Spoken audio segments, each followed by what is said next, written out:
Good morning, everyone. Can we have some silence, please? Bring the meeting to order. Good morning. I'm Deputy Provost David Balfour. The Provost is unfortunately ill today. I wish him a speedy recovery. I'm going to be chairing the meeting today. I've just got a couple of things to mention. I would like to thank the members for giving me time to make a recovery. And also the members here today and members of the public that contacted me to wish me well. And just a quick mention of the Forth Valley cardio rehab team who do a fantastic job. Okay, right, we'll continue with the meeting. I'm mindful that the Council agreed to be leaders by example when it comes to embodying respectful language and conduct. So I expect to see that today. We recently upgraded to a new audio-visual system, so ask for patience from members who are willing to speak. Okay. That better? Right, okay, sorry. Yeah, so we've upgraded, so just ask for patience of members who are looking to speak. Avoidance of doubt.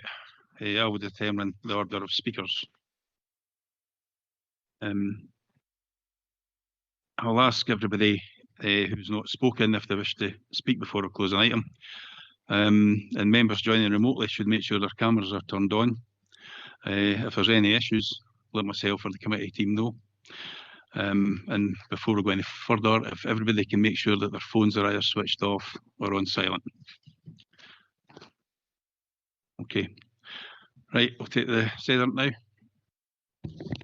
Thank you, Deputy Provost. And as you say, we have apologies from Provost Bissett. Deputy Provost Balfour. Present. With apologies from Councillor Aitchison. Councillor Aitken. Present. With apologies from Councillor Anslow. Councillor Binney. Present. Councillor Bowes. Present. Bailey Buchanan. Present. Councillor Bundy. He's 2 minutes late, he's stuck in traffic, but he'll be here. Thank you. Councillor Colley. Present. Can I just note that the audio is very quiet down this end? Okay, I'm sure someone will be looking at that just now just to rectify the situation. Councillor Deacon. Present. Councillor Devine.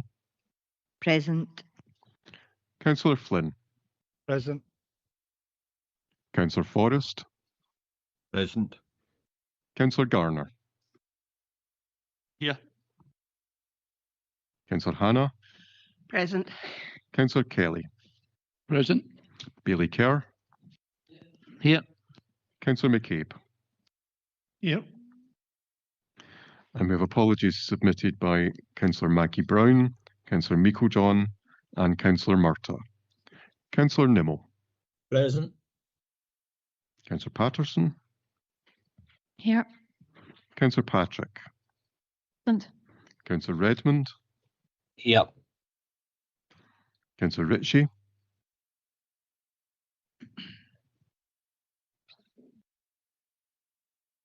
We have apologies from Councillor Robertson, Councillor Sinclair, and Councillor Spears. Present remotely. Thank you.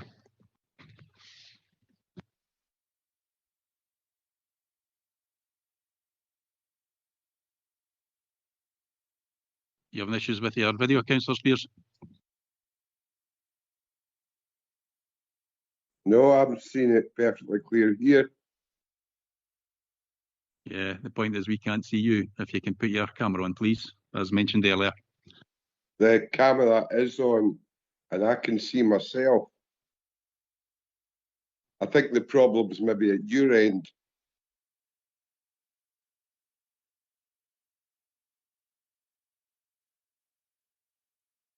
Okay, we'll get that looked into. Moving on, item 2, declarations of interest. Does any member have any financial or non-financial interest in any item? Councillor Garner. Thank you, Deputy Provost. Yes, I'd like to declare an interest in agenda item 5 on the SPR. I'm a trustee of the Dunnipace Youth and Community Scheme, and we will be looking to dip into the enablement fund in the near future. Okay, thank you. Anyone else?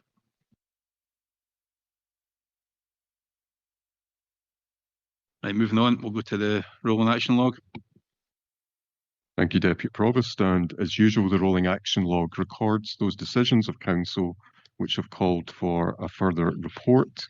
There is an expected reporting date and comments attached to that, particularly where the expected reporting date hasn't been met. The rolling action log, as usual, is available for members' questions. Okay, thank you. Has anybody got any questions?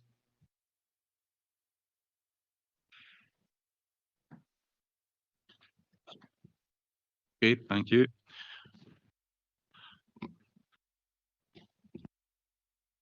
Moving on to item 4, Housing Rents and Investment Programme.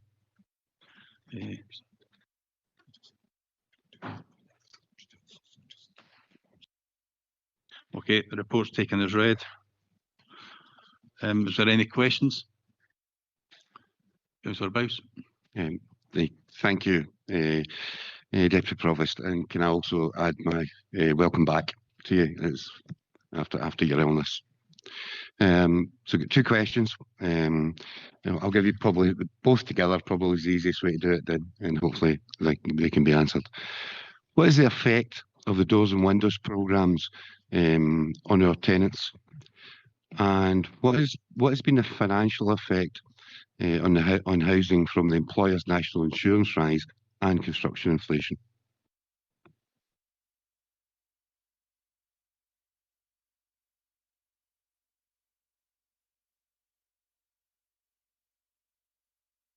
Natalie.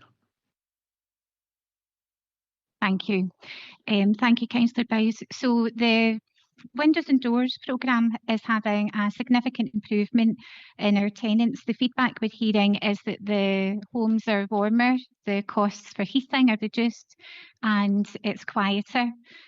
We also have had positive feedback around the contractors delivering the installation with around a 95% high satisfaction rate. I'm happy to answer the second question.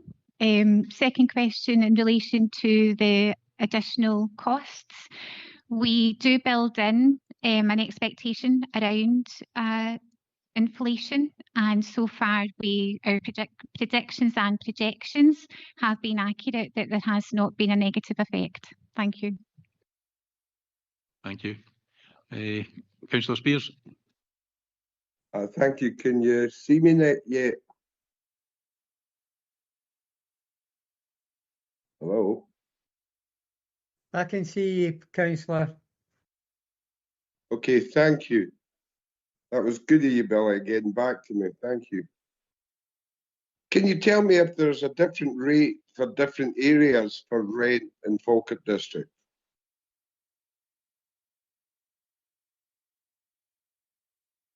Paul.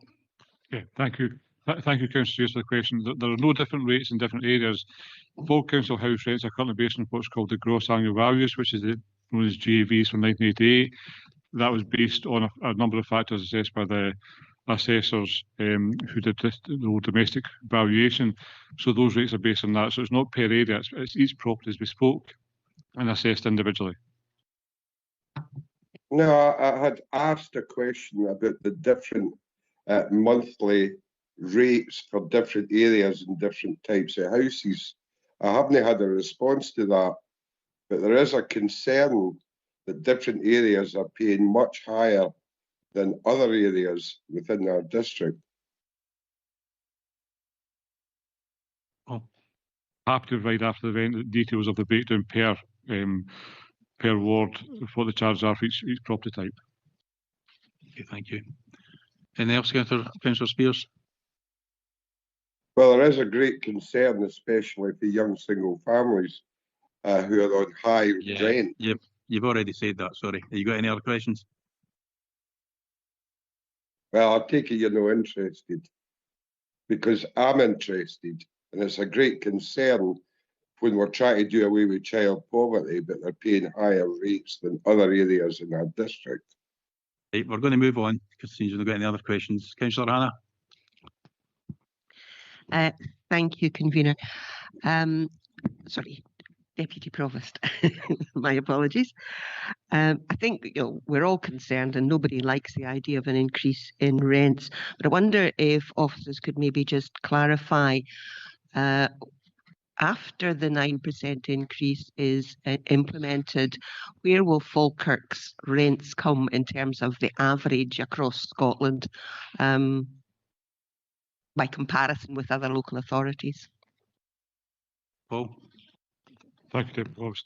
Very valid question. So what we've tried to do in the report is outline where we are just now, based on, obviously, the national figures only up to 23-24, so we've tried to forecast where we're in 25-26, which I think is the 7th lowest out of the 26 authorities. What we're looking at is if we do 9%, we have to try and guess what others would do. So we are expecting that after the 2 years, we will be around about mid-table, which is about 13 by the end of 26, end of 27, 28. So you expect to be around 13th lowest. Okay, thank you very much. Can I just clarify in terms of the investment programme, how many, I should have said earlier on, by the way, thank you to officers for all the information they've already given me. So there's some of the questions that I have already asked have been already answered, and even quite late last night, so I do apologise for that. But in terms of the number of houses that we are going to be investing in, can you give me the numbers that we will be building over the next, 5-year period, over the 5-year period up to 2030? Ali? Thank you, Councillor Hannah. So over the 5-year period, as outlined within the SHIP, we will be building 156 additional homes, and we will also be bringing in 230 buyback properties. So we'll have 386 additional homes. Thank you for that. And my final question is in relation to the grant that we receive from the Scottish Government. Am I right in my understanding that the cost of building a new council house, 2/3 of that has to be carried locally by rent payers or other Falkirk Council funds? Councillor Hannah, that is correct. Around 1/3 of the cost is through Scottish Government grant funding and 2/3 from ourselves. Thank you. Thank you, Convener. Thank you. Councillor Redmond?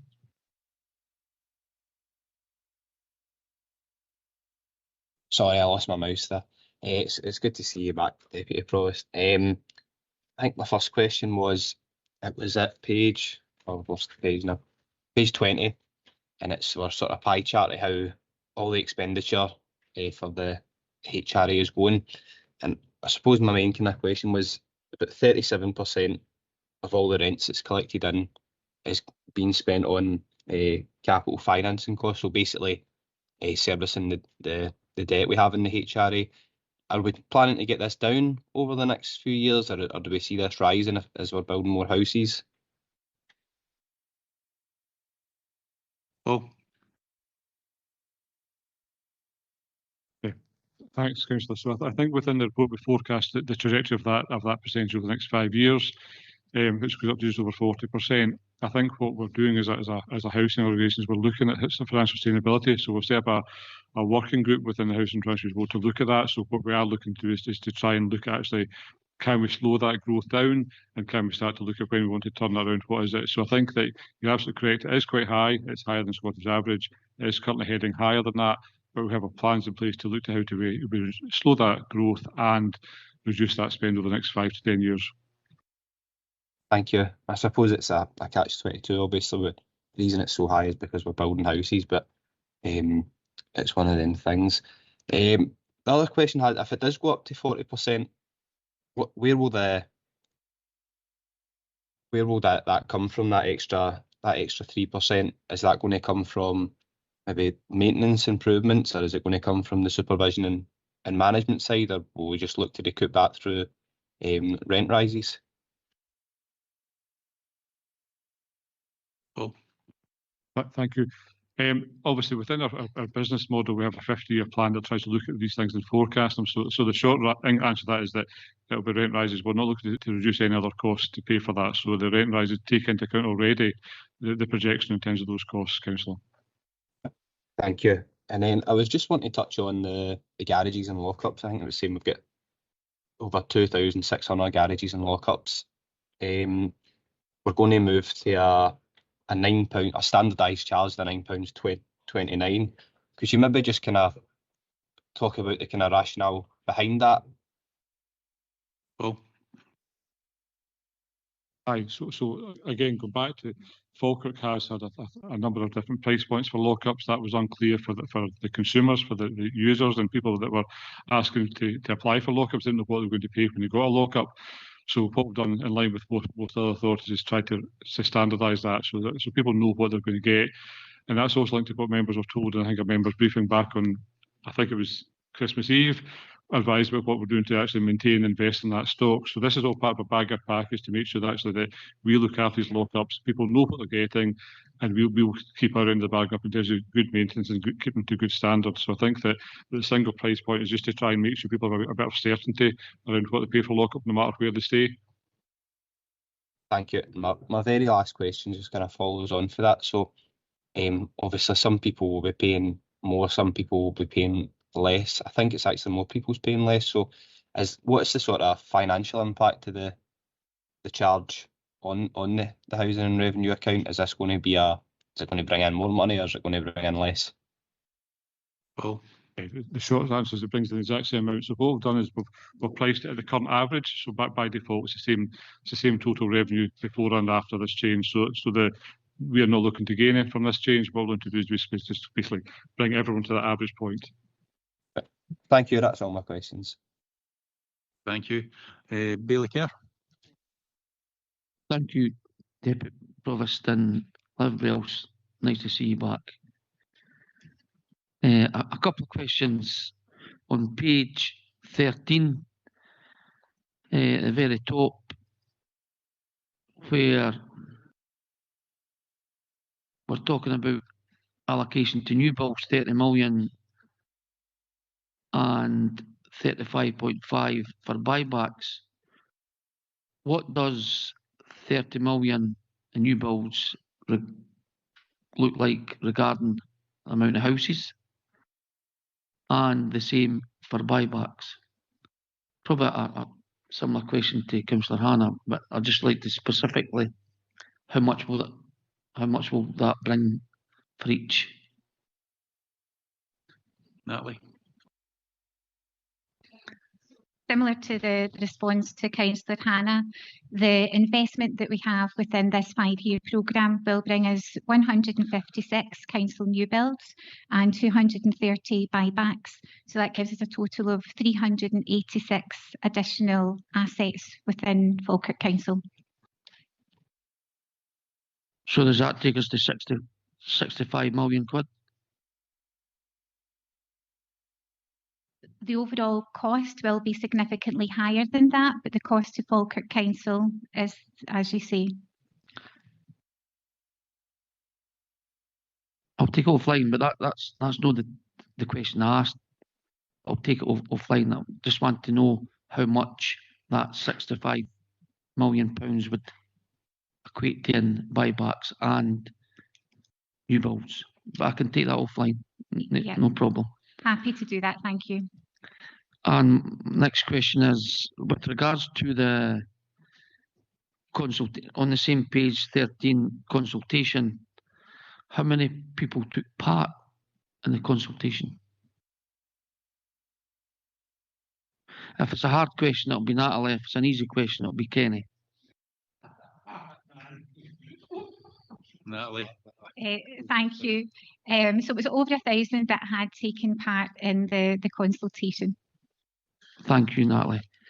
And my last question, because I know that we've done some work on the lockups, and we were going to do an analysis of where we are with them, how many we've got, what areas, and what areas work for us, what areas don't.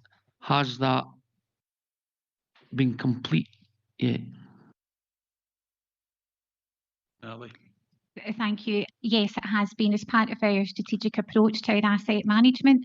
We were very thorough, both in relation to a desktop exercise and also site visits, looking all of the data in relation to the condition of the assets, what the demand was, where the location was, and also ongoing investment costs that would be incurred.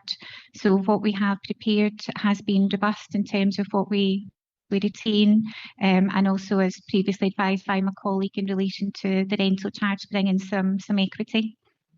Thank you. Will that report be coming to council or executive, or? Kenny? That must be an easy question. Sorry, I couldn't see the red. I'm not used to getting questions today, that's what it is. There's not such a report. Members are aware that we're given a briefing just before. It says it told you about where we are. What it does encourage from that is to contact one of our officers, Fraser McNerney, who has the breakdown. But as Natalie says, we are doing it, looking at each area to start with to see what the usage is, because there may be a site that, say, has 30 garages, but only 2 are being used, and we need to look at saying, well, actually, it's cost effective to demolish, but we need to find places for the other 2. But then it breaks down individual wards for members, and that's there if they're interested, obviously, to speak to Fraser McNerney. But happy for that to be in the minutes, and I can get that contact details. Also, Provost, if you may, could I please at this time introduce our new member of staff who's actually there, Murray Sharp, who's our senior service manager for housing as well, and is here to his first committee. Okay, welcome. I'll speak to you later on. Thank you very much, and thanks, Deputy Provost. If I knew that, I'd have bring loads of questions for you, just put you in the spot. But thanks very much. Thank you. Councillor Binney?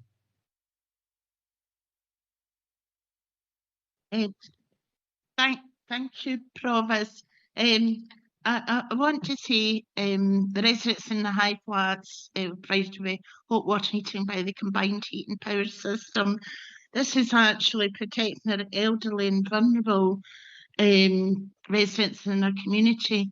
And part of this report talks about the charge to them.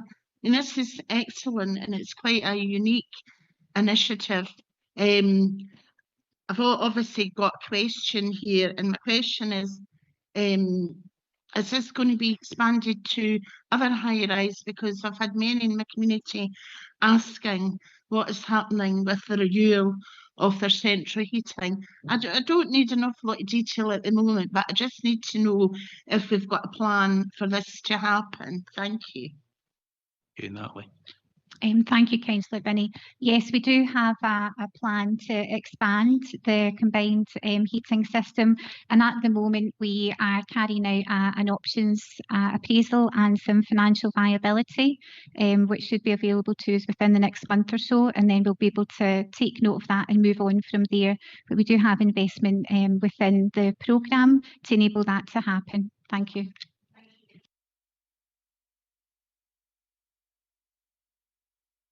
Councillor McKay. Thank you, Deputy Provost. Couple of wee questions on investment through rent and other income,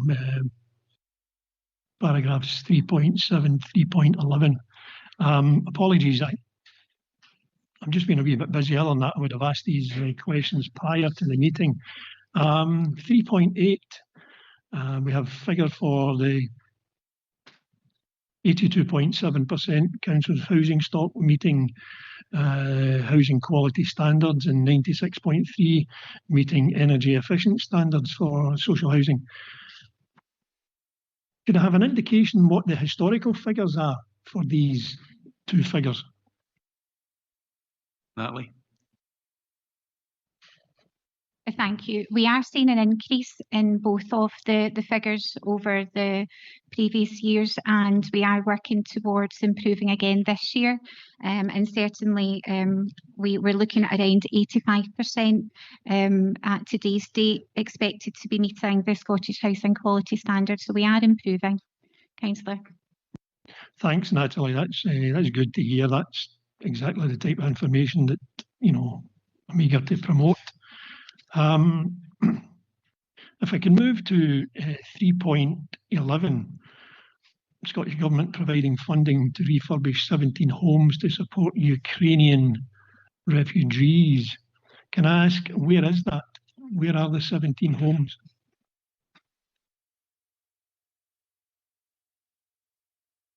Thank you, Councillor. It's in Duke Street in Denny. Yeah, I thought so. That's what I wanted to get to the root of. A wee bit of concern within the paragraph is that it states that if unused for resettlement, why is that even there? I mean, if the government is giving us money for Ukrainian refugees, why is there a question about if unused for resettlement? Kenny.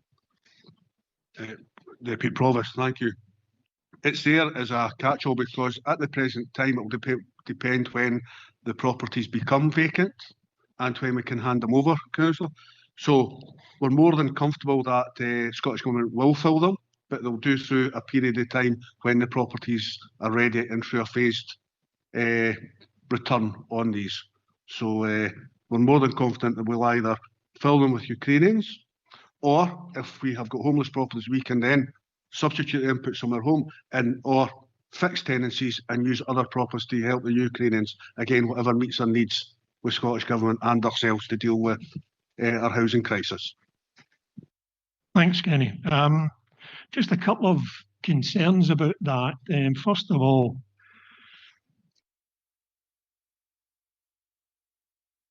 I'm pleased that you've identified that the Scottish Government will still be involved in this. It seemed a wee bit peculiar that they've given us the money, we've used it, and we wouldn't be using it for what the final end game was. But just through your answer, it appears that that's not the case. The second point is, as you'll appreciate, local constituents within my ward, they get a wee bit concerned about what they see, and it's a perception. I don't particularly agree with the perception, but it's the perception that outsiders are coming in when we have a housing crisis for local residents. So that's a wee bit concerning to them. So I'm pleased that you've clarified that the Scottish Government still have an input into who the eventual residents are whenever the stock comes back online. I think that's all I really need to say. Thanks. Kenny. It's maybe worth just clarifying. When we say the amount of property, this is of a bigger site within Duke Street. It's not just 17 that we're doing. We're doing all the properties, refurbishing them. So these are only 17 of potentially 30 properties within that site. And we do have tenants in there who will either be decanted when their work's going on as well, and they would potentially move back into that. So it'll still be a site for everybody. And when we talk about Ukrainians, obviously they have full recourse to public funds and they are classed as homeless just like anybody else within our system, Councillor. Two details there, Kenny, that I really appreciate. Thank you. Thanks. Councillor Nimmo. Thanks very much, Deputy Provost. Can I take you back to the 386 additional homes that were mentioned? Now, that figure includes a number of buybacks. I'm just a bit concerned, what size of properties are we going to be concentrating on here? Because in the past, as far as the buybacks are concerned, we've been concentrating on buying back larger properties, i.e. maybe 4-bedroom properties. And if we're concentrating on the larger properties, we're going to get less for our money. So how hard and fast is that figure of 386 Because that could be reduced quite a bit. Natalie? Thank you, Councillor Nimmo. So we do have a target set, which I will pass the details on to you out with the meeting. We have a target set for the size of property that we want to purchase each year over the 5 years. And again, that's part of our strategic approach, identifying the size of properties that we do need. We have got a priority for 4-bedroom homes and those that could potentially be adapted for disabled adaptations. However, we are purchasing across all property sizes, across all areas. In addition to that, we actually negotiated last year a very significant uplift in the level of grant that we receive. And that now means that a 4-bedroom property is an extremely reasonable purchase for us because the level of grant that we do receive for the larger size properties, which again, I'm happy to have the breakdown provided about what that level is. Thank you. Natalie, that increase that you mentioned from the Scottish Government, is that included in your £65 million budget? So the money that's referred to within the HIP for Falkirk Council is part of what will part of what the property will cost. We have the buyback grant in addition to that, and that is within the report under the Scottish Government funding. Okay, thanks, Natalie. Thanks, Deputy Convener. Okay, thank you. I'll move on to move the motion. Councillor Bowes. Thank you again, Deputy Provost. Sorry. Can I firstly thank Carl, Kenny, Paul, Natalie, and of course the new boy Murray for bringing this report today, and for all the work that you and our frontline housing teams do for the people of Falkirk every single day. This report brings together two of the most important responsibilities we have as a council: the rent charges for 26-27 and the housing investment programme for the years 26 to 31. Taken together, these decisions will shape the quality, safety and sustainability of housing for thousands of tenants across the Falkirk area. Falkirk currently has the 7th lowest rents of the 26 councils in Scotland that actually have housing stock. Last year, Council approved a 3-year rent strategy following the consultation in 2024 with our tenants, with a view to affordability and to ensure that the housing revenue account remains financially sustainable. The 9% increase proposed in 26-27 is the next step in that agreed plan.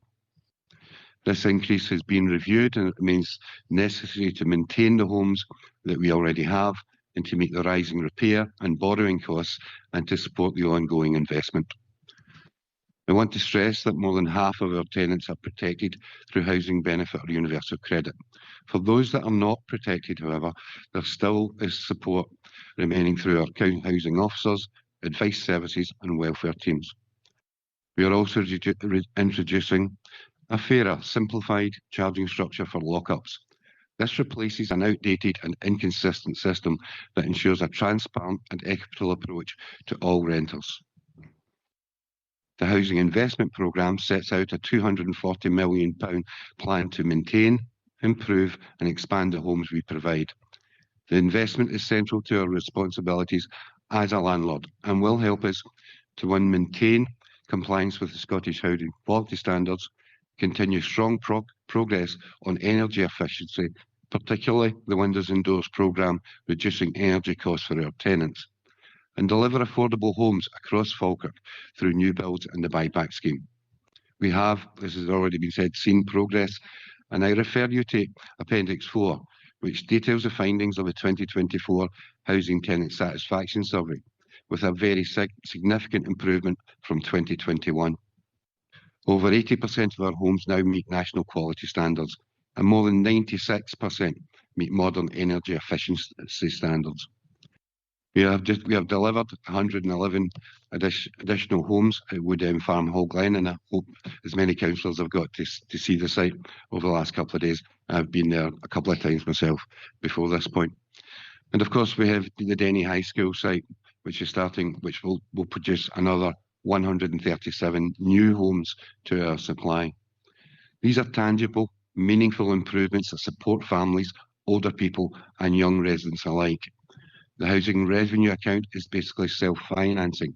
This means that all repairs, maintenance improvements and new homes must be funded primarily through the rents and the amount the Scottish Government 8 grant, as is laid out in Appendix 1. However, costs continue to rise for repairs, materials and borrowing. Our reserves, while improving, remain below target levels, but action is being taken to bring that back in line with agreed levels. Housing takes seriously the responsibilities for health and safety. The programme includes £13.5 million over the next 4 years to cover potential remediation works across our high-rise blocks, ensuring that we meet national guidance and continue to prioritise tenant safety.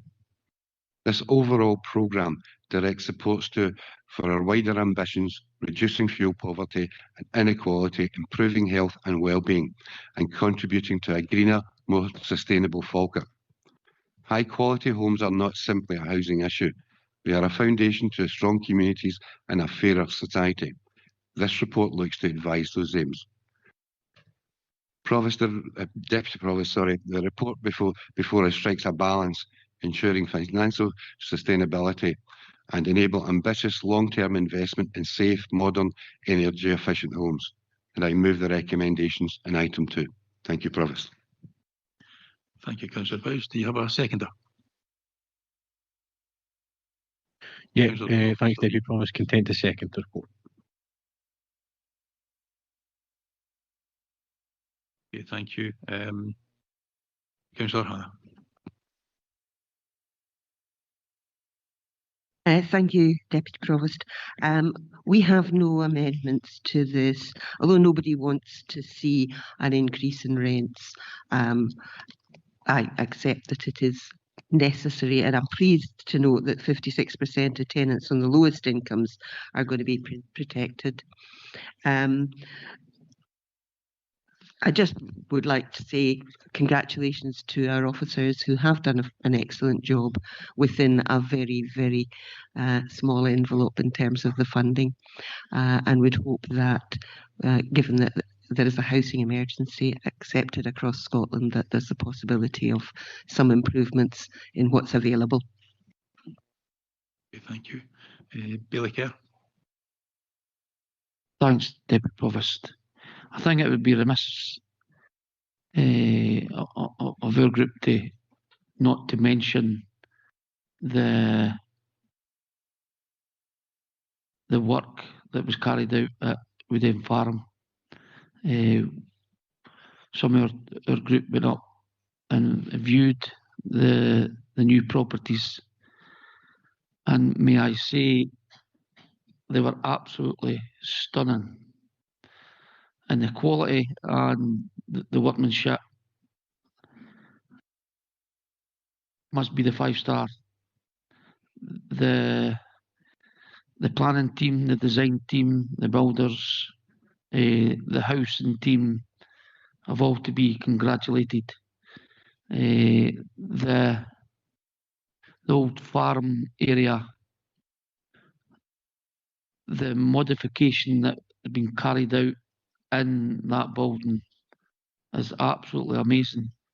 Okay, the rooms are a bit smaller than the new builds, but they're built smaller because of the restrictions that was placed on the team. And I'm sure that some of the main builders, the big house builders, would be envious of what we've delivered. And the people who will eventually get these properties can make them their one-in-a-lifetime house.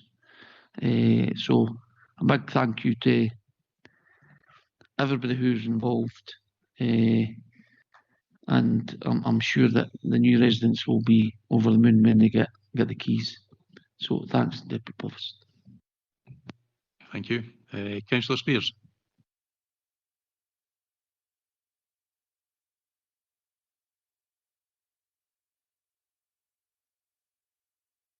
You're on mute, Councillor Spears.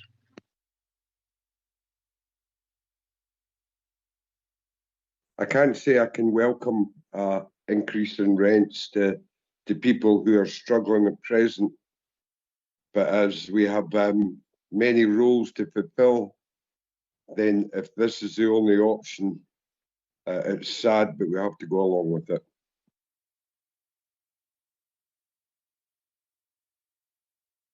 Okay, thank you. Any independents got anything to say?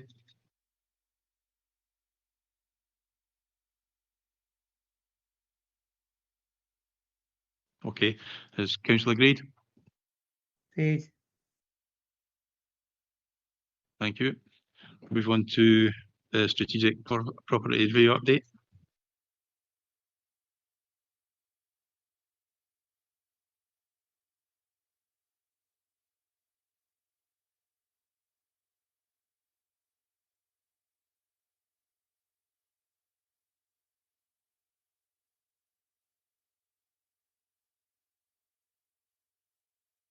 Councillor Garner. Thank you, Deputy Provost. Having declared an interest in this agenda item, I'll excuse myself and leave the meeting. Thank you.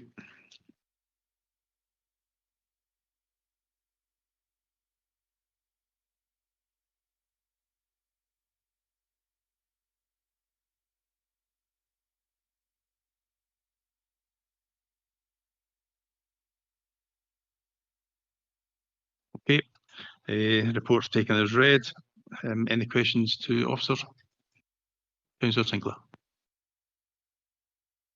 Thank you, Deputy Provost. And in the absence of Councillor Meiklejohn, Council Leader, she's passed me on some questions to ask officers on this report. There's three in particular. So the first one, and they're all different, so I'll take them separately. The first one, the report is seeking approval for an additional 1.6 million for the enablement fund. Could officers provide more information on why this is required and how it will be funded? Paul. Thank you, Deputy Provost. Due to the success of the SPR programme and encouraging asset transfers and the quality of the business cases that we've all seen come before this chamber for approval, the demand for the fund has greatly exceeded the expectations.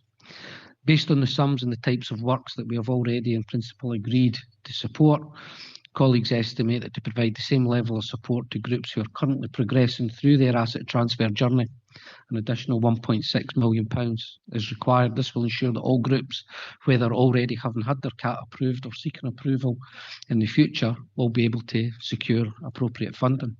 The funding is being met from within the existing SPR savings programme, where we have seen the actual savings delivered being higher than those originally estimated.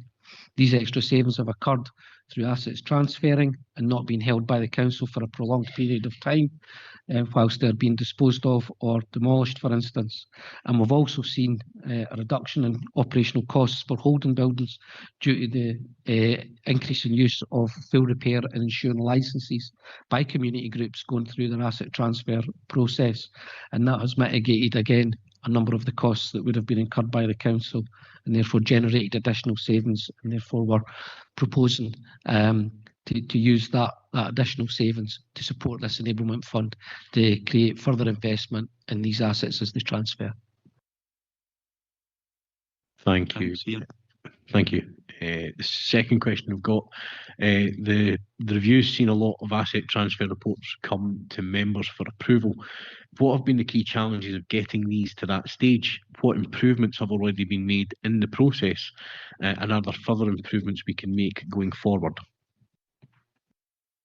Well, thank you, Deputy Provost. I think winding the clock back to 2022, I think we'll all agree that the strategic property review has come a long way. There has been many lessons learned and many improvements made over that period. The biggest ones being we now have a fully resourced asset transfer team through the strategic property review, and we've also working with partners at CVS and other third-party funders improved how we make resources available to support community groups. I would also add that we will continue to make improvements and evolve the SPR from being one of progressing through the statutory process of asset transfers. And one of the areas that we're looking to improve on in the future is how we support groups once they've actually transferred their properties, and we continue to support them in their community management or ownership approaches. So there's a lot of improvements, and we'll continue to develop as we go forward. Okay, thank you. And the last question I've got here, the next stage of the SPR very much focuses on operational properties such as offices the council have at present. Can you outline how these will be approached? Paul? Thank you again, Deputy Provost. Whilst it would be expected that these operational properties would perhaps be simpler to manage through the SPR process, because of the greater community focus, that's not necessarily the case. We're delivering a number of statutory services through these properties, and therefore it's appropriate, and we set up a phase 4 of the SPR to deal with these specifically. These changes can have direct impact on the council's statutory requirements for the delivery of services, and some of these services need to be progressed really carefully, how we deal with their property assets. We've had a number of workshops with services, we've identified relocation opportunities, and more importantly, we've actually been able to progress some. And a couple of examples that I would mention are the registrars and the information hub, who are now based in the central library, with ceremonies now being held at Calendar House, which I think everybody will agree is a much better environment than the old borough buildings. And House and Colleagues is another example where they have moved from the Forum building and are now embedded within the Foundry and at the stadium, and that delivered substantial savings and has allowed us to modernise our office accommodation alongside that. Okay, thank you. Councillor Spears? Thank you. It's on the recommendations 4 and 5. The enablement fund is at approximately 2.4 million and been increased by 1.6 million. If this had been known at the very start, would we have been able to save some halls, especially Bowhouse Community Centre in Grangemouth? If we had known we had that finance, we could maybe have got that roof fixed and saved that particular amenity for the community. Paul?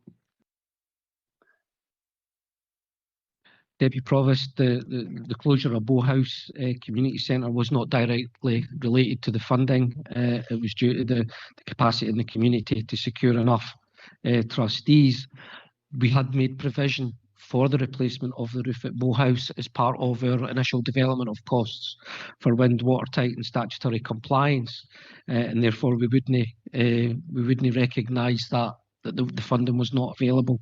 No group who has approached us for any wind, watertight or statutory compliant works has not been undertaken. We have undertaken them all. We have identified, and they're funded separately from this enablement fund. This enablement fund is about improvements to buildings and helping support those business cases going forward. Okay, thank you. And then further, Councillor Spears? Not at present. Councillor Patterson?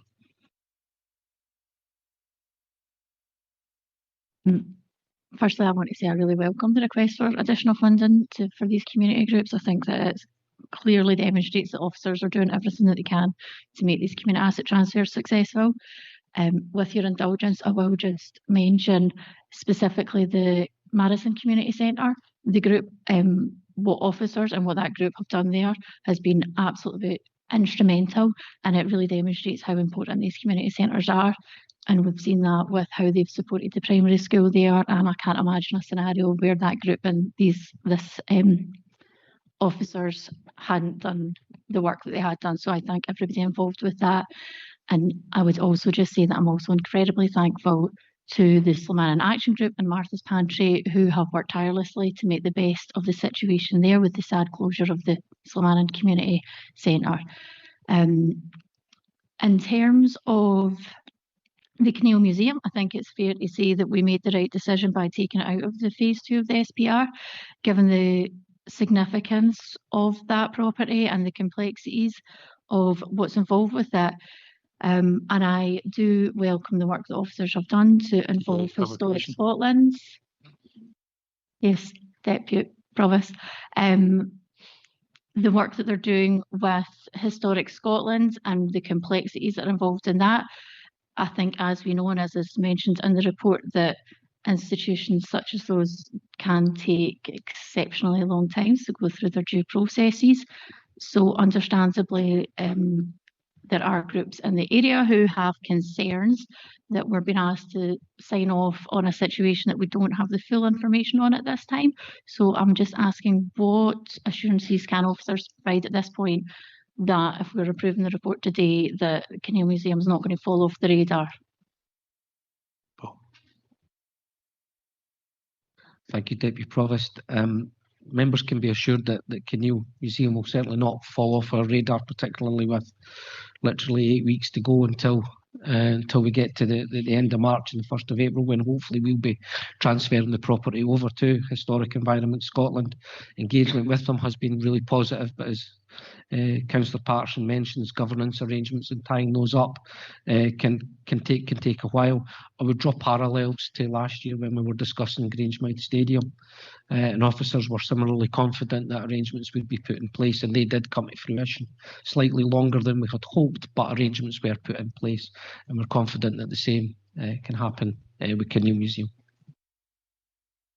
Thank you, I appreciate that. I'm looking forward to things develop up there. Thank you. Okay, Councillor Redmond. Thank you.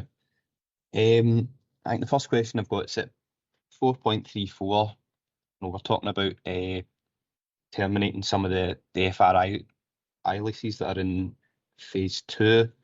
It's saying that Kilgreen Community Hall, Dawson Park Pavilion and Douglas Park Pavilion, what's going to happen with them if we terminate the FRI leases early? Oh. Deputy Provost, as we've highlighted in the report, these are phase 2 properties and they have for a prolonged period of time been on the FRI licences. That is meant to be a temporary arrangement and we need to bring that to a close. What I would say is that a number of those groups have been in touch with us and are really keen to get progressed. If there is a scenario where we see applications coming in for their asset transfer and are being progressed, then we would look to continue on with the FRI licences, but we do really need to put a line in the sand on these properties. It can't go on, so we would be looking to terminate the licences if there is no prospect of a more permanent solution coming forward, whether that's through an asset transfer in terms of ownership or asset transfer in terms of a longer term lease. It's also beneficial for the groups to be in that position of having a more permanent solution, because they can then secure third-party funding and external funding, where at the moment on month-to-month arrangements it is certainly something that's more fragile in terms of their occupancy, particularly in relation to major repairs and works. Thank you, that's quite concerning, but hopefully we can support them through that. Can I just ask as well, obviously with Bowhouse and Slamanan, we've not been successful there, so have we got any idea on the future of those sites, or is there any hope that something might come? Thank you, Deputy Provost. As members will be aware, we have, particularly in relation to Bowhouse, which was one of the early buildings to close. We have continued to keep that building there. We've continued to mothball it whilst we looked for other interests, and there is now proposals with colleagues in Housing looking at that site, and that may come to fruition. Similarly, we'll be looking at Slamanan as part of the surplus property procedures, which we got approval for at the end of the year last year, and we're always willing to explore any opportunities that come forward for the reuse of these buildings, and to support our communities and taking forward proposals for them if they mature. Thank you. Hopefully might be something positive comes out there yet. My kind of next question, and it's about the 1.6 million. I'm sort of feeling a bit vindicated, because I remember when the 6 million enablement funds was cut to 3 million by the administration and the Conservatives. But now, we said at the time it wouldn't have been enough, and now they're saying 1.6 will be enough. But at 6.17 of the report, it's saying that there's a risk that the 1.6 million additional enablement fund is not an adequate level to support groups undergoing community asset transfer. So could you speak a wee bit about that? How do we know that this is definitely 1.6 million is going to be enough this time to get all the asset transfers through? It might also be a kind of two supplementaries to that, is how many properties have went through the CAT or community benefit lease, and then how many have we got left? So I suppose it's really how many have we got left, and will that 1.6 million be enough? Well, Deputy Provost, there has been 25 asset transfers, whether by lease or by ownership, which have went through so far, and those total up approximately £2.4 million of enablement fund. We've estimated, based on the buildings that are still to come and where they are in their journey of asset transfer, there's approximately 15 to 20 we think could come before members, and obviously they go through a statutory process. That 1.6 million has been based on the works that we expect to come forward and any external funding that these groups may be able to help secure. The risk that's identified at 6.17 on the 1.6 million is if we are approached by groups, third-party funders, where there is substantial leverage of additional funding coming in, it would be in the council's best interest to support the groups. And if that took us over the £1.6 million, I would be satisfied to come to elected members and say this could lever in substantial additional resources again. But at this stage, we don't estimate that to be the case. But again, if we do have the success that we've had and that further increases, then we may need to come back. But at the moment, that's a risk that we don't foresee happening. Thanks. And then just a wee bit on, and Councillor Sinclair had already sort of asked it, but I don't know if you quite meant, like in your answer, where I had it in my notes, sorry, 2 seconds ago, page 86.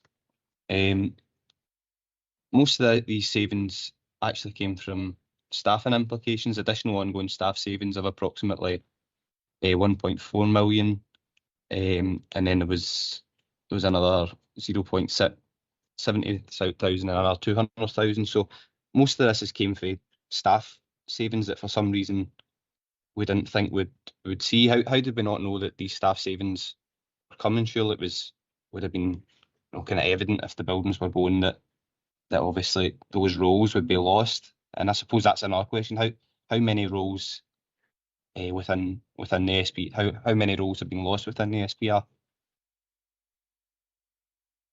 Cool. Thank you, Deputy Provost. The SPR has always been about property.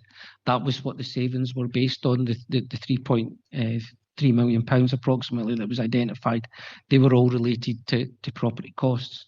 The council at never point has went down the route of redundancies and things like that. All of the staff that were employed in these buildings have went through a process where it's been voluntary severance or redeployment. And whilst these posts have been lost in the management of these buildings, these were not budgeted savings. These were consequential savings which have occurred due through that process. And we've been engaged with trade union colleagues all the way through this process on it, and they're satisfied with that. So the savings that are associated with the SPR is £3.3 million. The savings that have been made as a consequence of posts being removed, not necessarily losing staff in certain areas, has been a consequential saving that's been attached to the SPR. Thanks. Yeah, so just a kind of final question, but it's a wee bit on the kind of same line. So we've had nearly 7 million. How many roles is that? I know it's no people maybe lost their job, they maybe been relocated, but how many roles have been reduced by, for example, not having caretakers and things in the SPR? It's obviously been significant if it saved us 1.7 million, but do we have any idea the amount of roles that have been reduced? I'm not saying people have lost their job, but how many roles have been reduced? Well,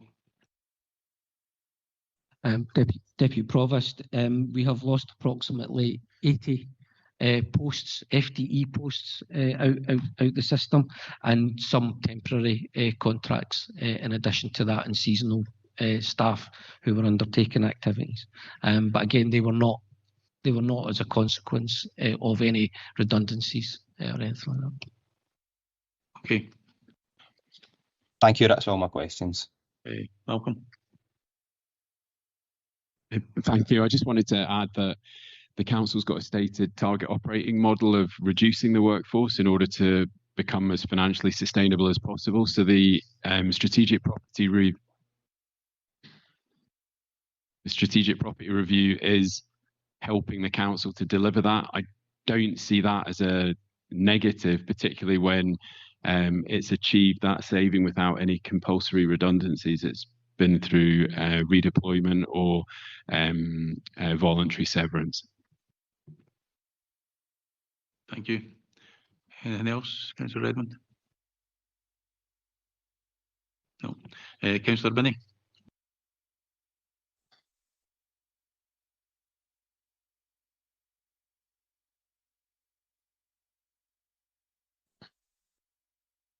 Thank you, Deputy Provost. Firstly, I want to say this report is excellent work by the officers, and it definitely is a big win for Falkirk and obviously our communities out there as well. And most of the communities that I have spoken to with an asset track, they're delighted. In actual fact, we've empowered them. When you think about that, so they take a great interest in their own community and they feel proud now. So I want to see that, but I really want to speak and ask a question on the impact on climate change targets. I mean, obviously, the key outcome of the project to assist the council in meeting its climate change targets by 2038 and the need to move towards net zero carbon. But I wouldn't like it in a way to go from Peter to Paul passed over, because I'm not saying that is the case, because the aim is our climate change targets. And I know within Falkirk Council we've got our own targets, but the aim is to reduce our carbon output. So it's recognised that the buildings transfer to community ownership, but the emissions will remain in Falkirk area, but no longer accountable to the council.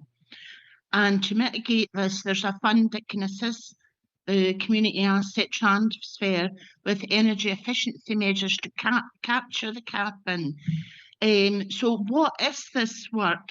If I could hear about it in a high level strategy, because it's important for the big picture.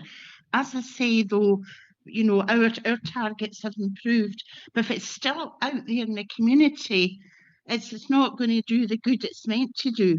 So I would appreciate just maybe just a wee overview. You have a question, Councillor Binney? That's my question. Examples of this, or what happens with the community, what energy efficiency measures to ensure the carbon reduction is across the Falkirk Council area. Thank you. Paul?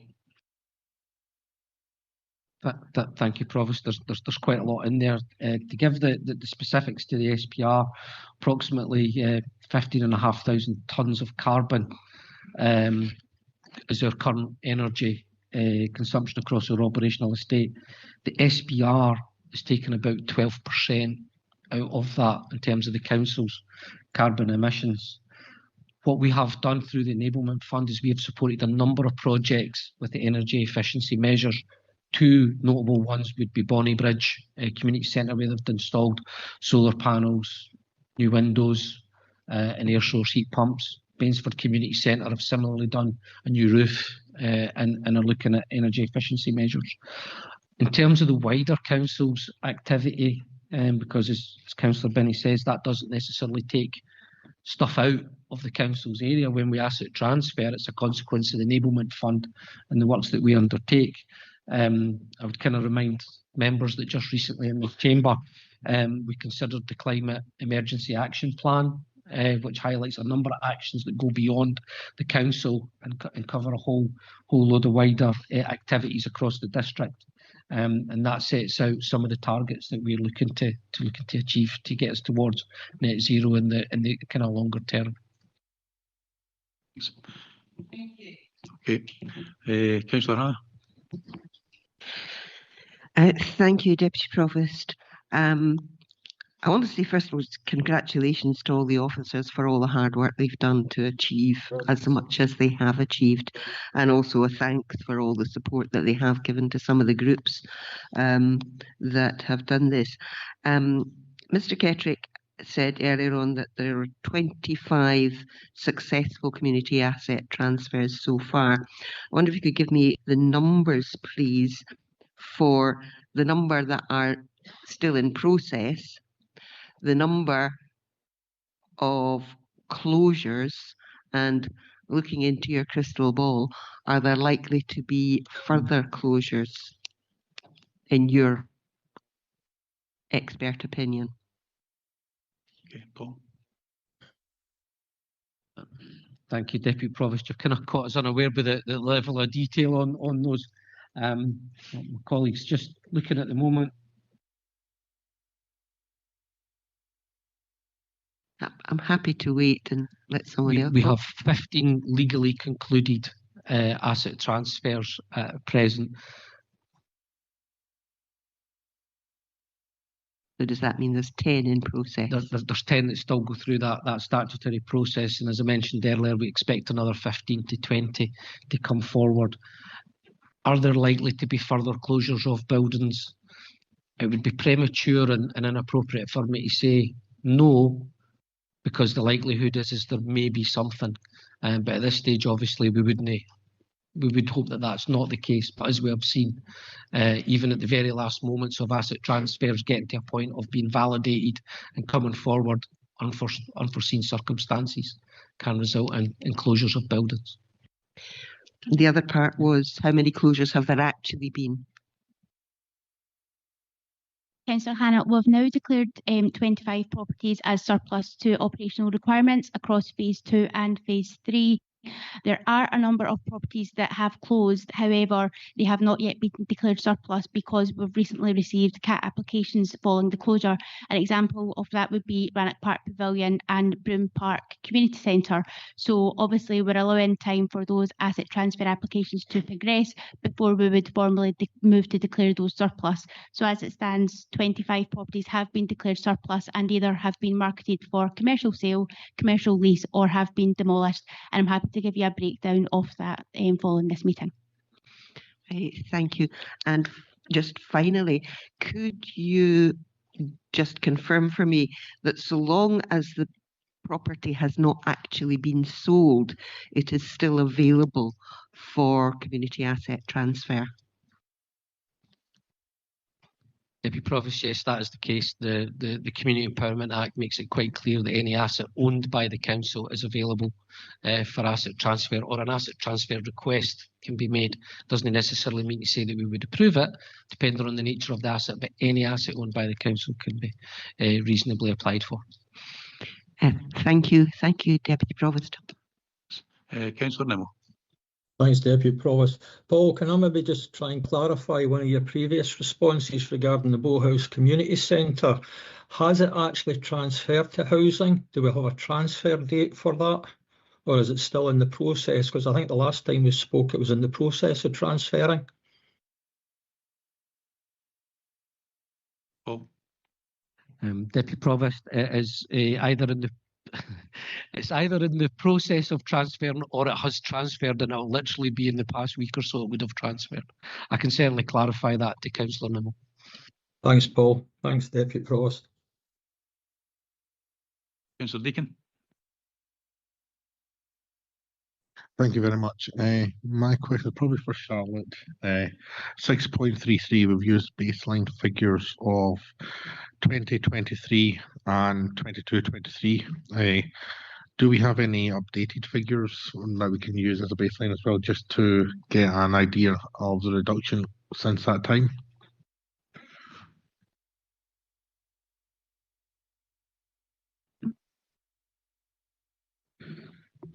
It's Councillor Deacon. Yes, when the Strategic Property Review was initiated in 2022, it was the figures that we had available at the time in relation to the emissions of these buildings. Obviously, since that time, there has been further emissions recorded, and we've used the most up-to-date information where we have available for the properties to give the most realistic reduction in emissions figure for elected members. So what I was asking though is, can we get an updated figure even showing the gradual reduction of usage with any other figures that we do have, because those are quite a few years old and some of those figures I'm sure are updated annually. I can pick that up offline. I think because we have closed a number of properties over the past few years, naturally the emissions will reduce because there's nobody operating within these buildings. So we can have a conversation offline about how we can facilitate that information in a meaningful way, recognising that some of these properties have been lying vacant for some time, so their emissions will be lower than previous reported. So we can pick that up offline. I'll provide you that information. Thank you very much. Councillor Ritchie.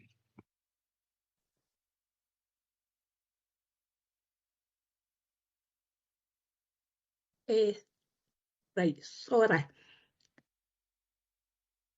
Thank you, Deputy Provost. Why are we being asked to sign off the SPR for Kinneil Museum without direct information? It's the end of March, but we're signing off at the end of January. I know it's been asked, but I'm just going to ask again. Are there any sticking points in the discussions between the Council and HES? What would HES plans be for opening times, days, months of the museum? What will happen to the collection that are in the museum? Will it be left for visitors to see? And if not, why? Will it be displayed somewhere else in Bo'ness? If for any reason the HES and the Council don't go forward with taking over the museum, will it come back to Council with an update?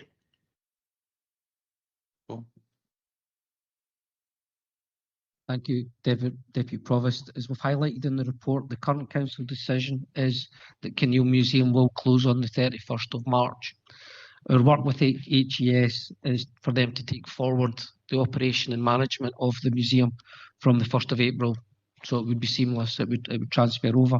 HES's intention is to run the museum in a similar way that the Council has, and they're also seeking to secure volunteer support to enhance that, particularly over the summer months and when they're doing tours. In terms of the collections, there has been ongoing dialogue between the HES Council officers. Not all the artefacts that are in the museum are owned by the Council. Some were gifted, and therefore there is a process that working with Museums and Galleries Scotland, who are also involved in this discussion, as to where and how they are dealt with. So in some instances it will be simply getting the consent of owners for them to remain. However, the owners may wish to bring them back. And that's a discussion that will go on between HES colleagues from our own culture services and Museum Galleries Scotland. But members can take the assurance that officers are working as hard as possible with HES to try and get a seamless transition over to secure the future of the museum. Can I ask again though, if anything happens that the HES doesn't go forward, will it come back to committee for us to decide again what's happening? Also, it's the 50th anniversary this year for the museum. Have we any plans at all to do something with the volunteers for all the work they've done over the years?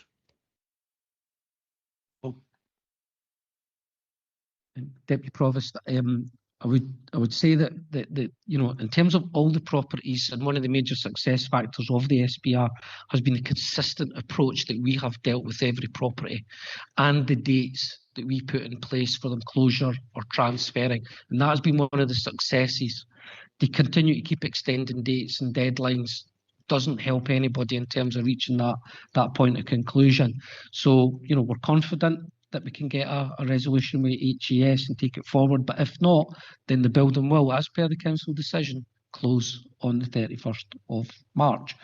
In terms of the 50th anniversary, I know there has been discussions about celebrating of it, but that would be one from operational colleagues in culture services and particularly organisations such as Friends of Kinneil, and I'd be happy to pass on contact details to Councillor Ritchie for her to consider those further with colleagues.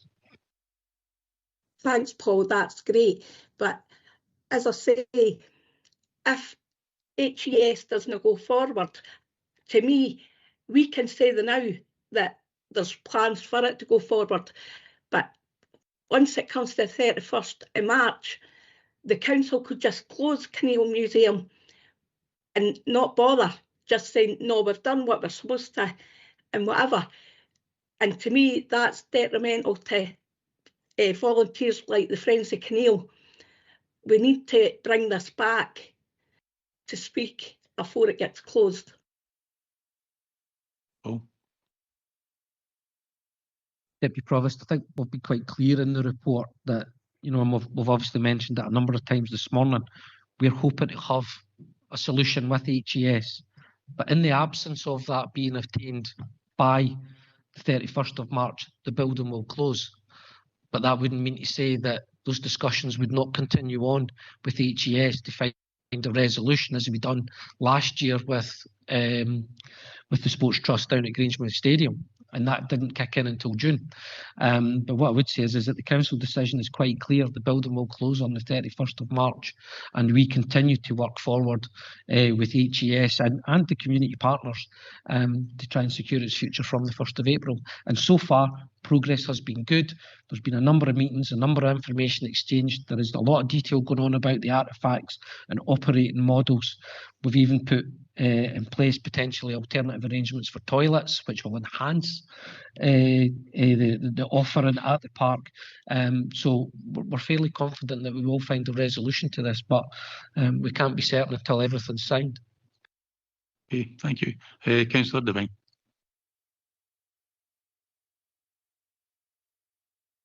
Thanks, Deputy Provost Balfour. It's actually just to follow on for Councillor Ritchie's point. Do we have a date in which HES will make their decision? Because obviously the deadline's approaching fast. Oh. Deputy Provost, the working arrangements with HES have been on the basis that, in principle, they are taking this forward. However, they will need to ratify it through their board and their own governance structure. But we are working on the basis that the proposal is now with their board. So we're expecting an outcome of that in the next couple of weeks. And that will give us clarity going forward. But all officers and the officers from HES and everybody else involved is working on the basis that this will be an affirmative. It's in everybody's interest to take this forward. And therefore, we're hopeful that it will conclude. But again, I'm always cautious until the ink's dry, then we'll wait. We'll wait before we can confirm that news. Thanks, Paul. I've got one other question. Knowing that there's outstanding repairs to be done on Kinneil Museum, do we have any plans to do that in the short term, or would that pass over to HES, or would that be covered under the Enablement Fund? Thanks. Paul. Deputy Provost, there has been a number of works identified at the museum, and we've made the commitment, as we have done with all our strategic property review properties, wind, watertight and statutory compliance. We've also worked with HES, as we did with Grangemouth Stadium and other community groups, on the Enablement Fund, and where we can collectively fund improvement works to the property, and we'll continue to consider those. And as we've highlighted in the report, the proposals from HES will require a community benefit agreement to be put in place, and the full details of Enablement Fund commitments, works that are being undertaken both in the short, medium and longer term, they would all be highlighted within that report in the future. Thanks, Paul. Sorry, just one other question. Is there any funds available at the moment that either the council or the community could apply for to help with the support that's already the work that's already grown in the museum? Thanks. Paul. Thanks, Paul. Sorry, just one other question. Is there any funds available at the moment that either the council or the community could apply for to help the support that's already the work that's already grown in the museum? Thanks. Paul. Paul. Deputy Provost, the short answer is there is always funds available. It's whether or not you can secure them, because many funds are oversubscribed. And colleagues have been working with HES. It's slightly different because HES are a public agency, but they also have a charity element also. So we are working with HES as to all avenues of additional funding that can be secured. And if that needs, we have to contribute some enablement fund for them to secure that match funding, then that's something we will always consider, as we do with all our other strategic property review partners. Okay. Anything else, Councillor Devine? Thanks, Paul. Thanks. Councillor McCabe. Thanks, Deputy Provost. Couple of wee questions. Page 94, Paul, is to do with the Denny Business Centre. Can you just explain to me what returning to the commercial portfolio actually means? Do we own that property? Do we lease the property? Or? Paul. Deputy Provost, so the business centre in Denny was previously occupied operationally, but it does form part of the commercial property portfolio, which is there for two main aspects. One is to generate rental income, which can then be invested in other services. And at the moment, we have a commercial portfolio which generates over £3.5 million per annum. And it's also there to help support economic development by allowing business space capacity to be available within communities that maybe not necessarily would be readily available by the private sector. It is a building that's been in the portfolio for a number of years, had been used operationally. Now it's no longer required operationally. It will return to be available for commercial let. And as we know from some reports that we've had here, sometimes commercial properties are then let on community benefit leases and things like that. But this one is sitting in the commercial portfolio and is therefore available for let. Thanks for that answer, Paul. Clarifies it to me. Can move to second question. It's to do with Grangemouth Community Education Unit. This unit here is noted it's to be used for council meetings until the new town hall is available.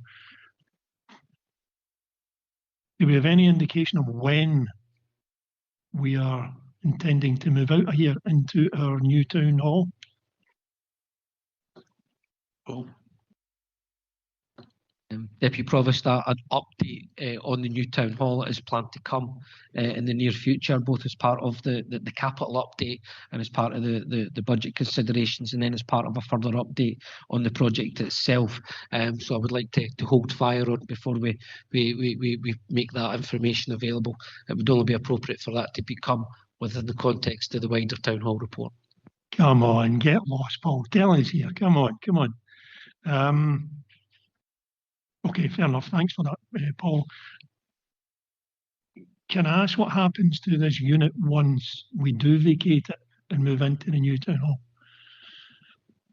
Does this fall under the commercial portfolio, or does it fall back to the centre here?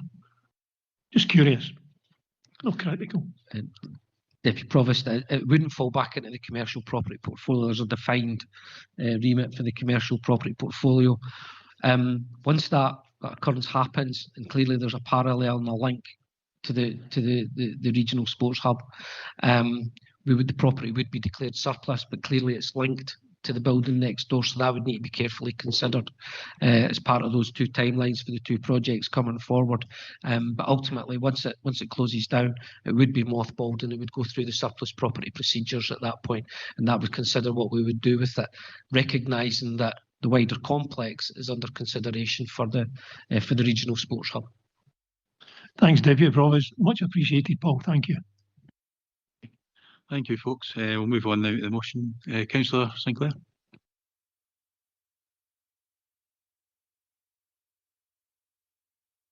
Thank you, Deputy Provost, and let me echo the sentiments of other colleagues. It's good to see you back.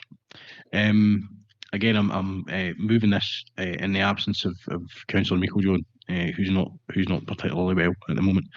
The strategic property review has been a priority for Falkirk Council in recent years, not necessarily a political issue, but decisions taken or not in the past have ultimately led to the legacy situation we face today. Before the review began, we faced a clear challenge. Falkirk Council were responsible for too many buildings that were ageing, costly to maintain, inefficient to run. Some were unsuitable for modern service delivery and, in many cases, underutilised. This was not sustainable financially, environmentally, or for the quality of services we want to deliver. The strategic property review was therefore established to address this head-on, to reduce poorly performing buildings, tackle a maintenance backlog of around £29 million, and reinvest in a smaller number of core buildings that are fit for purpose. Importantly, it also set out to support new ways of operating through modernisation, partnership working, and crucially, community ownership. What we have seen so far is a pragmatic approach to change. Ultimately, the review is about using our assets better and ensuring they deliver real value for local people. There are some excellent examples of this in action. The proposed relocation of the Inclusion and Wellbeing Service to the former Dawson Centre in my ward and the Excellence in Childcare Centre will improve educational outcomes while retaining community access during evenings, weekends and school holidays. Work with Camlin Management Committee on the community asset transfer of the local parish church is helping ensure that the building is shaped around what the community actually needs. And as already mentioned, we are confident that progress is being made towards a pragmatic solution in collaboration with Historic Environment Scotland at Kinneil Estate. Grangemouth Stadium remains open through a community benefit licence while work progresses towards a full asset transfer, and Pullman Ski Slope has now celebrated a year of successful community ownership, a fantastic example of a local asset going from strength to strength. Community asset transfer has been one of the most positive outcomes of the review. To date, 25 applications have been approved by Executive, which has far exceeded expectations. This reflects the dedication, skill and commitment of community groups, supported by council officers and partners such as CVS. Crucially, this commitment has been backed by investment. Up to £2.4 million has already been awarded in principle through the Enablement Fund, improving building condition and energy efficiency and supporting long-term viability. Over £750,000 of external funding has also been secured by community groups, funding that would not otherwise have been available to the council. All transferred properties have been handed over ready for use, a key reason for the programme's success. Groups operating under interim licences have also been supported financially during the early stages of transfer, and aftercare support continues once transfers are complete. Looking ahead, the strategic property review will continue to act as a catalyst for service and property modernisation. As we move into phase 4, we will apply the same careful collaborative approach to operational buildings, ensuring services remain effective while delivering further efficiencies. In summary, Deputy Provost, the strategic property review is delivering agreed savings, reducing maintenance pressures, strengthening community ownership and creating a property portfolio that better serves our communities and those within them, now and into the future. With that, I move the recommendations within the report. Thank you. Thanks. Councillor Bowes. Thank you, Deputy Provost. I am pleased to second Councillor Sinclair, but I would just like to note that I'm really pleased that Stenhousemuir's gym has remained. And I know Paul, I pestered you long and weary about that, but you've done an amazing job in getting that to stay for at least 5 years and probably 10. So thank you for that. Thank you. Councillor Hannah. Thank you, Deputy Provost. We have no amendments to this report, and I just say again, thank you to all the officers for all the hard work they've done, and a huge thank you to all the community groups that have successfully taken over so many of these buildings, and we also welcome the opportunity to put some additional funds into the Enabling Fund.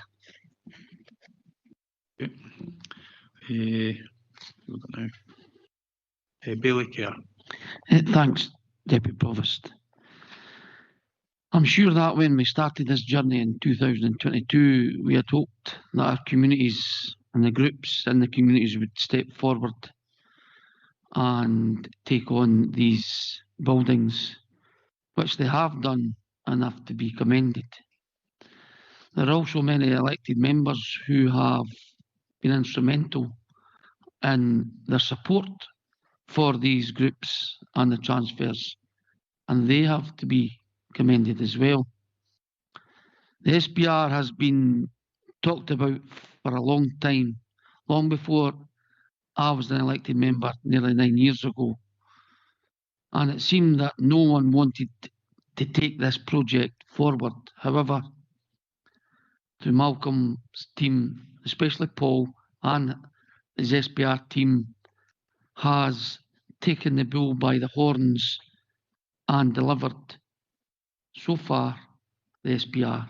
And I'm sure that his team will take it right to the end.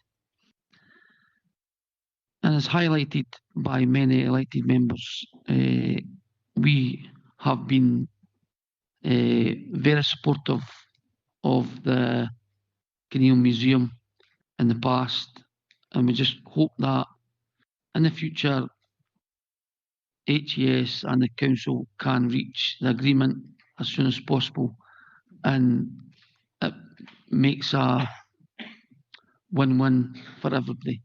So thanks to all the team and everybody who's contributed so far to the SPR. Thanks, Deputy Provost. Thank you. Councillor Spears? Yeah, the SPR is something nobody wanted. I'm very pleased that many volunteer groups have stepped forward. My problem and my worry is that how long will this go on?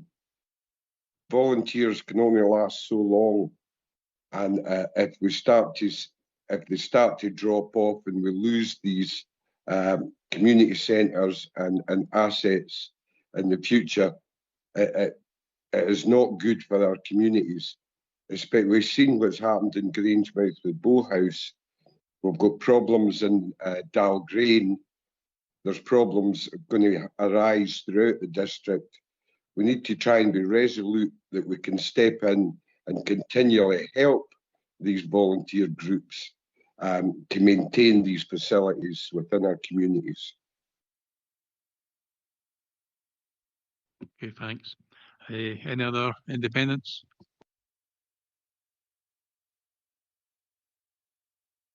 Okay, is council agreed? Okay, we'll take a short break to 4:40.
Okay, can you take your seats, folks?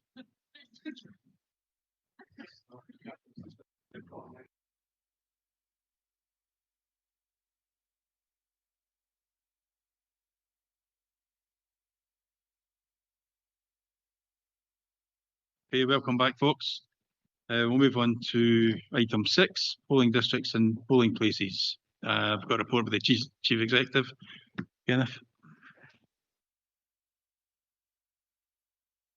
Yes, thank you, Deputy Provost. Just a brief comment before we open the report to questions from members. I just wanted to pick up on paragraph 420, where there's a slight change I just want to mention at this point. So at 420, we referred to the need to move polling out of Bantaskin Primary due to the specific circumstances affecting that school, and of course that relates to the temporary closure of Maddiston. As a temporary solution, we'll set up 2 mobile units to act as the 2 polling stations required for electors in that polling district. Our original thought here was to locate the mobile units in the high school car park, as set out in the report. However, subsequently, we have identified a more suitable and convenient location for the mobile units at Bantaskin Road car park. This will provide more space and is a better location for electors going to vote, as it will provide some distance from the activity at the school. So just that, with that one brief comment, Deputy Provost, I'm happy to take any question. Okay, thank you. I have a quick question. It's just regarding Sacred Heart School in Grangemouth. I just wondered what considerations were taken, because that's next to Bowhouse Community Centre, in the decision to use Bowhouse Primary School.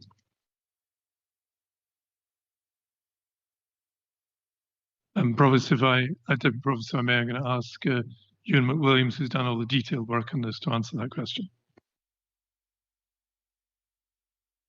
Hi, Deputy Provost. Yep. In the original report back a couple of years ago, we identified both Sacred Heart and Bowhouse Primary as alternatives to Bowhouse Community Centre. And working with colleagues from education, we looked at both sites and we found that Bowhouse was more suitable for electors. Thank you.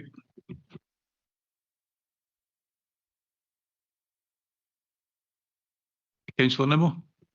Thanks, Deputy Provost. Can I just ask, how much does it cost to keep a school closed for the day on polling day?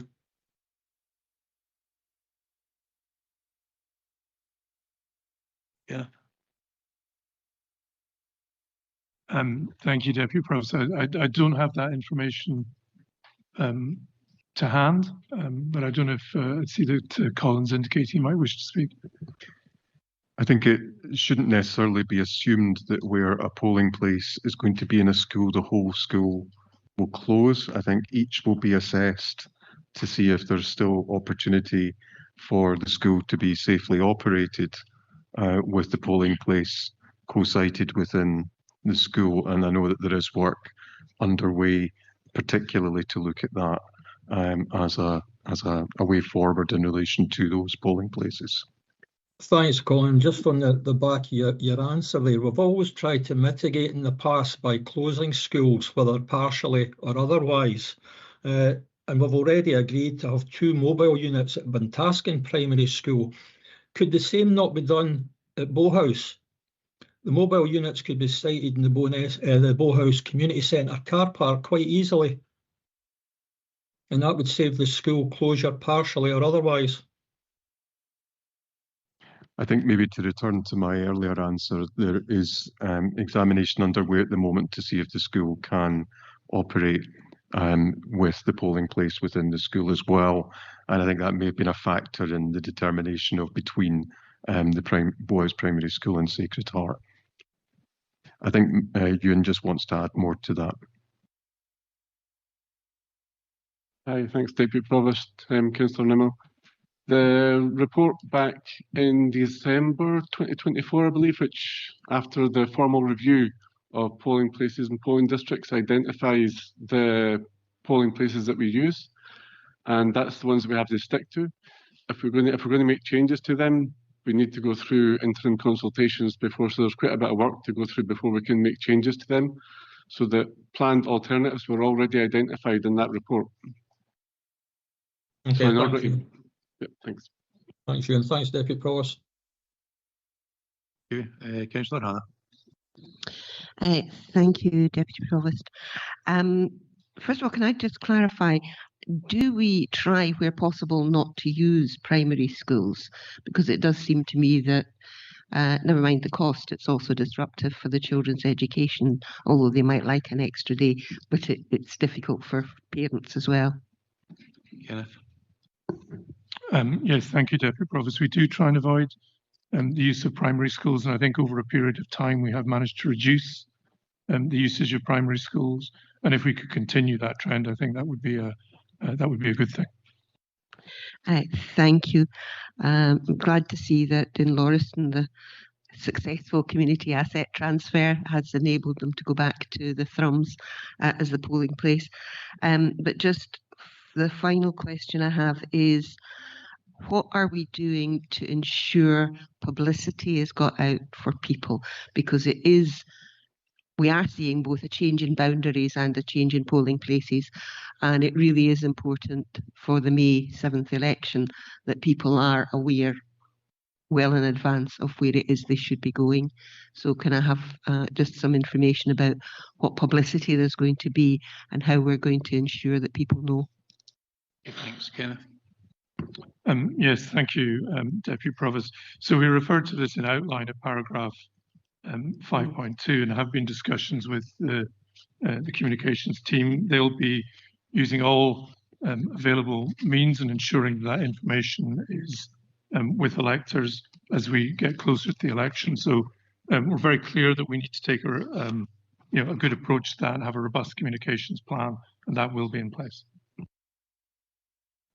Thank you, Deputy Provost. Thank you. Bailey Kerr. Thanks, Deputy Provost. As we mentioned about schools, I don't know if it will be Mr. Reid or Springle can answer. We have in service days, are these service days set for a specific day, or can they be moved to coincide with the election dates? Okay, Jill.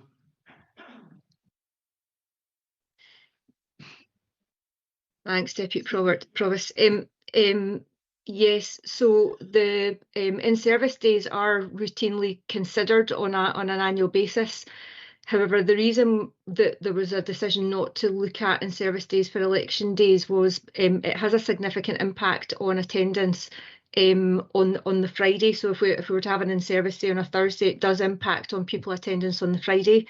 It also means that we're changing that working week for all of our schools, when at the moment it's a small number of primary schools that are used as polling stations. So that's why we're looking to try and sort of mitigate that if possible. Thanks for the answer. Councillor Spears. Thank you. Remembering that the size of a polling area is gauged on the size of the population of that area, is that still the case? And secondly, will a container unit be used in the Old Town in Grangemouth if the asset transfer for Dalgrain Hall doesn't go ahead? Yeah. Yes, thank you, Deputy Provost. Just in relation to Dalgrain Community Hall,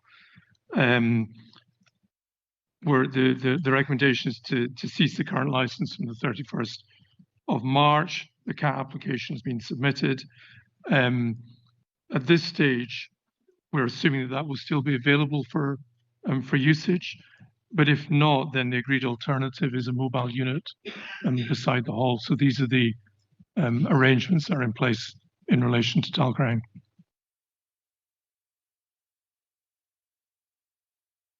Anything else, Councillor Spears?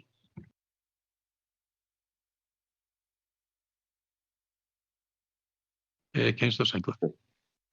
Thanks, Deputy Provost. Just a quick question. Where there is an operational impact on school buildings and children aren't able to access the building, I wonder if officers could provide some reassurance about the provisions that are in place for children to access their education learning and their class teachers on these days in the same way that those provisions are in place for extreme weather events and so on. Bill?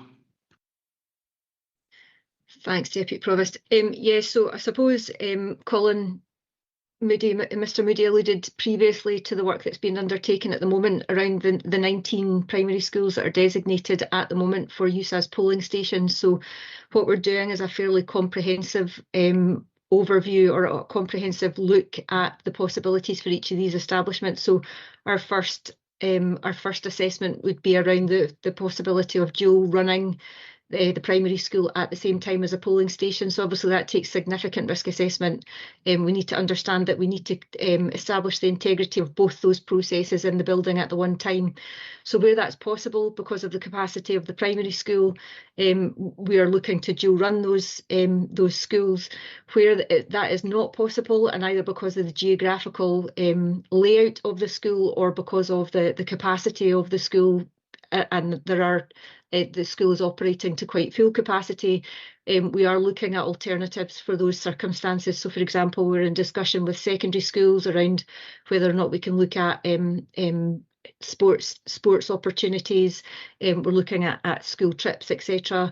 And we're also looking at possibilities of children and young people going to sort of these kinds of arrangements and on a partial basis to free up some capacity in a school to allow these two processes to run with integrity in tandem with each other on that day. So we are still undergoing a really comprehensive assessment of the possibilities, and we are absolutely making sure that we're proposing an absolute optimum learning experience for these young people on the day. Okay, thank you. Councillor Binney? Thank you, Deputy Provost. Kind of on the back of what Councillor Sinclair said, back to the arrangements that we've got for the pupils that go to school, if indeed their school is closed because it's a polling station. I'm quite concerned about a lot of young people, pupils at school, depend on their free school meals. So the question is, in that scenario, what arrangements are in place to provide them with that free meal on a polling day? Thank you. Okay, thanks. Jill? Thank you. Yeah, just to reassure you, that is one of the conditions that we're looking at in terms of the risk assessment process and the follow-on in terms of arrangements. So it has been obviously discussed around free school meals and arrangements for that.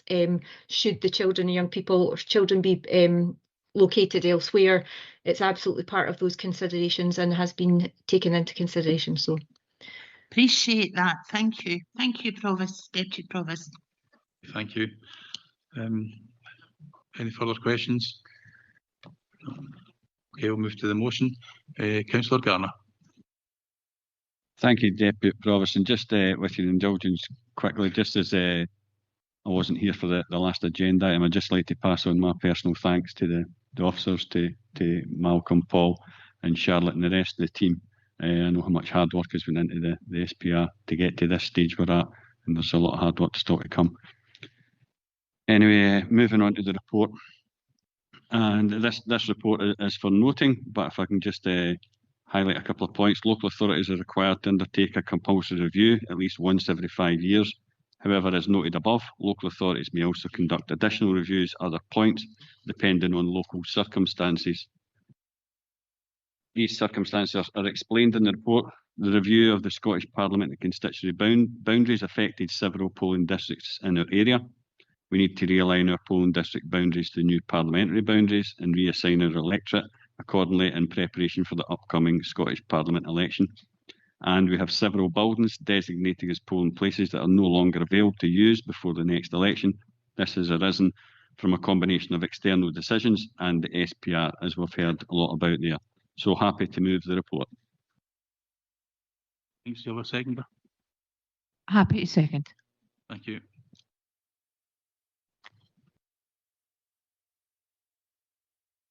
Councillor Hannah. Thank you, Deputy Provost. We have no amendments, nothing to add. Thank you. Bailey Kerr. No comment. Councillor Spears. As our communities change in size, we need to keep on top that people have equal representation throughout the district, but we don't have any amendments to this. Thank you. Any other independents?